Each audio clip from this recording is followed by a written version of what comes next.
Hello বন্ধুরা, কেমন আছো তোমরা সবাই? আশা করছি সবাই খুব ভালো আছো আর আমিও খুব ভালো আছি। চলে এসেছি একটা নতুন ভিডিও নিয়ে। আজকে একটু বেরিয়েছিলাম হচ্ছে কয়েকটা কাজে। তো আমার একটা জুতো কেনার আছে, জুতোটা কিনতেই গেছিলাম।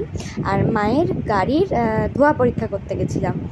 তো দেখো আমরা বেরিয়ে পড়েছি রেডি টেডি হয়ে, আর এখন যাচ্ছে হচ্ছে ধোয়া পরীক্ষার ওদিকে। তো যাওয়ার পথে আমি একটু চারিদিকটা তোমাদের দেখিয়েও নিলাম। আর জানি না কেন কালকে ছিল হচ্ছে শনিবার, আর বাজারে খুব ভিড় ছিল, খুবই ভিড় ছিল কালকে, জানি না কেন। তো খুব ভালোই লাগছিল অনেক দিন পর বেরিয়ে। দেখো এখন যাচ্ছি আমরা, এই সাইডটা ফাঁকাই ছিল, যেই চিত্তরঞ্জন মার্কেটের ওদিকে গেছি খুব ভিড় ছিল আজকে। তো চলো, আজকে হলো সানডে, আমি সানডেতে ভয়েস ওভার দিচ্ছি তোমাদের সাথে যেতে যেতে। তো চলো যাওয়া যাক, আর তোমরা দেখতে থাকো আর সঙ্গে থাকো। কেমন লাগলো ভিডিওটা অবশ্যই কমেন্ট করে জানিও, আর ভালো লাগলে অবশ্যই like comment share and subscribe করে দিও আমার চ্যানেলটাকে, তাহলে আমার খুব ভালো লাগবে। তো চলো এখন যাচ্ছি, যেখানে যাওয়া যাক। আর এই দেখো এখন কিন্তু এই সাইড দিয়ে মাছের বাজার বসে, এই হচ্ছে কলিঙ্গ হোটেলের এই সামনে।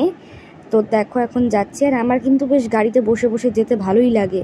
তো এই দেখো, দেখছো কত সাইকেল? আমার সাইকেল জিনিসটা কিন্তু খুব ভালো লাগে, সত্যি কথা বলছি। নানান ভ্যারাইটিস সাইকেল, তো আমি নিজেও সাইকেল চালাই। দেখো আজকে এই সাইডে আসার পরই কিন্তু খুব ভিড়, মানে এগানোই যাচ্ছিল না, এত জ্যাম রাস্তায়। জানি না কি ছিল আজকে, তো তাই হয়তো কোনো কারণে ভিড় ছিল, সবাই ঘুরতে বেরিয়েছে, ইচ্ছা হয়েছে একটু। আর দেখো তোমরা কেমন কি গরমের ছুটিতে এনজয় করলে আমাকে নিশ্চয়ই কমেন্ট করে জানিও, তাহলে ভালো লাগবে। আর চলো এখন যাওয়া যাক, দেখি। আমরা কিন্তু এখন জুতো কিনতে যাচ্ছি, আমাদের গাড়ির ধোয়া পরীক্ষা করা হয়ে গেছে। এবার জুতো টুতো কিনে গেছিলাম হচ্ছে এক জায়গায় চা খেতে, কিন্তু চা আমরা পাইনি। তো ওই জন্য দেখো তারপর কি হলো তোমরা দেখো। আর কোন জুতো নিয়েছি ওটা কিন্তু তোমাদের দেখিয়েছি আমি। তো দেখো, আশা করছি ভালো লাগবে। এই দেখো জুতোর দোকানে পৌঁছে গেছি, আর জুতোর দোকানে গিয়ে কিন্তু আমার জুতোই পছন্দ হচ্ছিল না, মানে আমি যেই কালারটা চেয়েছি ওই কালারের ক্রক্স আমি পাইনি।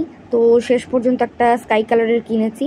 তো এই দেখো চা পাইনি, তাই জন্য আইডিয়াল বেকারিতে এসে একটা কেক মতো খেয়েছিলাম, যেটা সত্যি কথা বলতে একদমই খেতে ভালো ছিল না, কেমন একটা গন্ধ ছিল। প্রথমে তো ওয়ান বাইট নিয়ে আমার ভালোই লেগেছে, তারপর বুঝলাম না এটা ভালো না। তো দেখো এই জুতোটা কিনেছি, কেমন লাগলো অবশ্যই জানিও। আজকের মতো এইটুকুই, দেখা হবে অন্য দিন। আজকের মতো টাটা।